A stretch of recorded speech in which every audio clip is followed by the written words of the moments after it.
Hello and welcome to Flashcard Friday. I'm going to shuffle these a little bit right in front of the Galactic Corridor. What's happening for you in your village? How did you enjoy the new Leo moon that we just had? That was interesting, wasn't it? Please comment. I'd love to hear from you. And also, be sure to join me on Sundays as I uncover the secrets to the other world. I should say. Yeah. Let's play with these babies, shall we? So this is the Mystical Shaman Oracle deck that was inspired by a friend of mine that I'm playing with. Guess I can leave my coffee there, right? Can you see everything okay? So let's just play. Alrighty, let's grab you. Oh, there's two. Better play with that.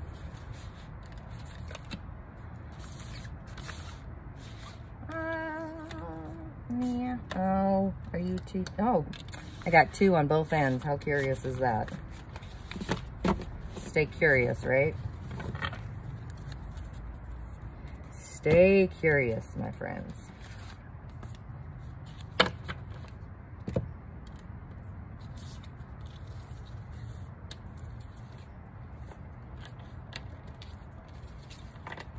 So, let's play, shall we? Okay, we got dualies, and we got a single. So, oh, it's this way. Let me slide over to the coffee cup. Sorry about that. Okay, there we are. Awesome. So, oh, this is an awesome card, the Council, right? So what's interesting about this is like the Legion on the other side, right? In the heavenly universe. It's kind of what that reminds me of.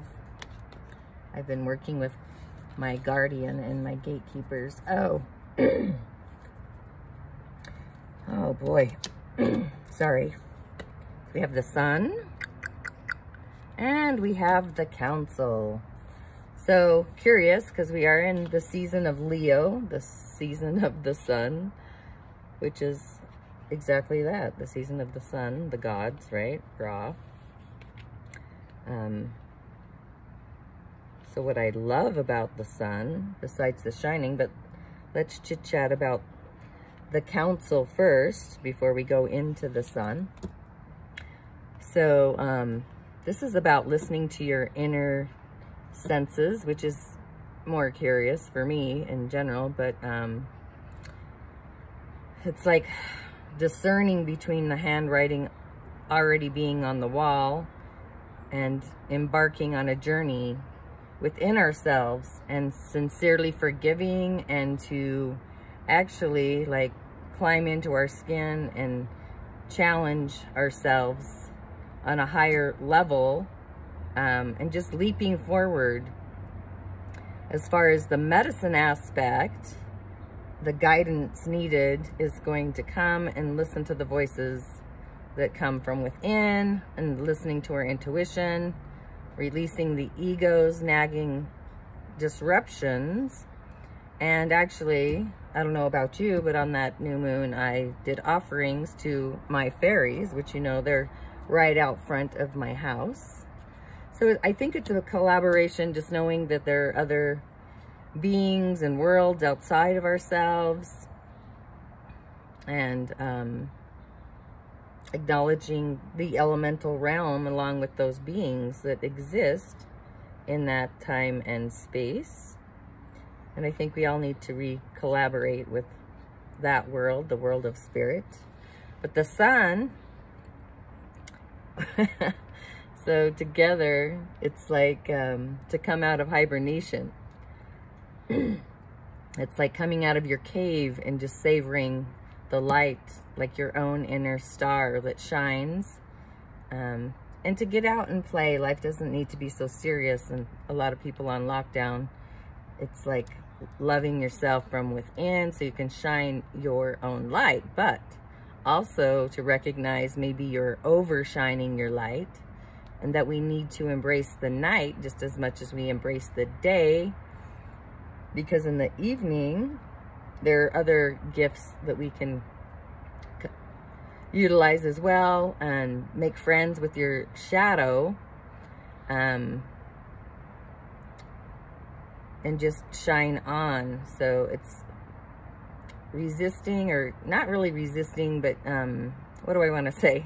Don't be afraid of the difference between the light and the dark, along with knowing you have a village on the other side. Contemplation, or completion, sorry. So that just tells me that things are moving forward. I love the snake in that card. I don't know if you could see the snake, but that's quite, snakes are transformative, right? And then there's those directions within, which is awesome. So yeah, I love the snake. I actually have snakes in my village here. They're my friends, along with all the little creatures that join me here. But so this is saying that this cycle is like in play, it's in motion. So just honor where you've been and honor your newfound future. Go out into adventure, and just start realizing that we're going to come to a celebration soon and shift. So if we hang on to the old, it's only going to bring decay, and we do not want to be rotting, right? So it's just time to shift and move forward. Don't be afraid when you shift into the forward, and just know that you are responsible for your own actions, not the actions of others. And you can, I think it's healthy to have a mourning of what's no longer, but also the ability to move forward.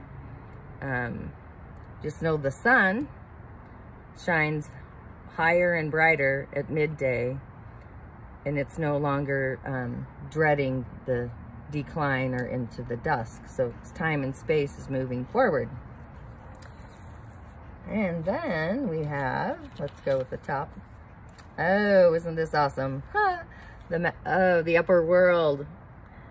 I don't know if you've watched any of my Zooms, my Sunday Zooms. I actually talk about the upper world. I did that a few weeks ago. We're doing the replays, so you'll be able to catch those. But there's the upper world, the middle world, and also the lower worlds. There's other worlds as well, that just happens to be a few that I go to quite often. I'm not sure if you saw the bird sitting there, the owl sitting on the globe, just speaking, and the spiraling, right? The codes. There's a code in here. There's also the moon, there's the clouds. So we have the sun, then we have aspects of the moon. So this is a stepping into your, like literally climbing into your skin, into who your true self, your realized self is. It's an invitation. So it's a matter of clearing up all the distractions to move into your destiny, and just not falling into the temptation for this idea of an improved version of who you really are. So the cool thing is we might perceive something as a problem, an adversity, obstacle, but it's the irritation that we actually need to move forward. It's like jumping across the Grand Canyon. You're not going to do that in one jump. So maybe two, but the guidance, it's like asking for these other beings in the other world for divine inspiration. So it's already like opening up this corridor, and, you know, just accept what's being offered and moving forward, so we don't become lethargic or idle. Just there's support out there that we might not be able to see, with our physical eyes, however, our spiritual eyes. There's a new destination if we act, and it's available to everybody. And, oh, isn't that awesome? Sacrifice. So, here we have the corridor to open us up to move forward with our destiny and our true self and our realization of who we really are and what we're supposed to be doing. And I kind of feel like this might be my own read that I'm sharing with everyone, which is awesome. I love that about myself. So it's just a matter of climbing in my skin further and jumping out on that highway, I'm sure. So this is just offering to spirit something that's sacred or more precious to who you are. And when we do these offerings, which I did a large offering on this new moon, those offerings become returned in a tenfold, which is galactic for me. And just creating my own elevated altar, and been praying and meditating and meeting with the, what I call the queendom, the divine round table in the heavenly universe, having a feast and just opening up my heart. And that's like the largest offering. It's more getting into a heart-based body versus a mind-based body, and just acknowledging the generosities of the world, which I've been staying on an optimistic venue through this whole COVID thing, because it's a huge shift and a change. And sometimes I know it's hard to not get stuck in the emotional state of awareness. I tend to stay away from that. But the medicine is, it's like, what's the one person or thing or whatever object that is that you feel you might not be able to or can't live without. So it's just time to offer it all over to spirit and just allow and to see what's going to unfold as it will in the future. So it's an ability to not cling to the old and just allow your sacrifice, your inner sacrifice that's weighing heavily upon us. So if you've sacrificed yourself or even your dreams for way too long, now it's time to reawaken and dedicate yourself to your own journey. So when you make sacred, you open the doors to the infinite, whether it's abundance, wealth, love, whatever it is that you need. So it's time to shift. This is like move on. So it's interesting, the flow here, because we have the council and the sun, the meet and the greet, the shine on. Things are complete, and the other world is opening up this corridor. And yeah, it's time to let go of things that no longer serve us. That probably, the materiality of things, you know, we get caught up with things. So yeah, so I would say go create an altar, do an offering, have a conversation with your heart, and let go of things that no longer serve you. It's really not a sacrifice in a way, but it'll open the corridor to new ways of beingness.